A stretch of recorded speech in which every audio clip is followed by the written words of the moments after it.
तर अदृश्य महाशक्तीमुळेच भुजबळांचा बळी गेला असं राऊतांनी म्हटलंय। भुजबळांची जरांगेंच्या विरोधात टोकाची भूमिका होती असंही राऊतांनी म्हटलंय। भुजबळांच्या टोकाच्या भूमिकेमागे अदृश्य महाशक्ती आहे। अदृश्य महाशक्तीनंच भुजबळांना वाऱ्यावर सोडलं असं देखील यावेळेस राऊत यांनी म्हटलंय। या मताचे आम्ही पहिल्यापासून होतो। टोकाची भूमिका घेऊनही ते भुजबळांनी तेव्हा घेताना दिसत होते, पण त्यांच्या मागे एक अदृश्य शक्ती होती आणि त्या शक्तीनं त्यांना वाऱ्यावर सोडलं। जी एक अदृश्य महाशक्ती शिंद्यांच्या मागे होती पक्ष फोडण्यासाठी आमचा, तीच अदृश्य महाशक्ती महाराष्ट्रातली भुजबळांना उत्तेजन देत होती हे सगळं करण्यासाठी, आणि त्यात भुजबळांचा बळी गेला।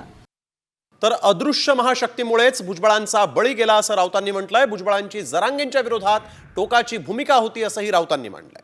भुजबळांच्या टोकाच्या भूमिकेमागे अदृश्य महाशक्ती आहे।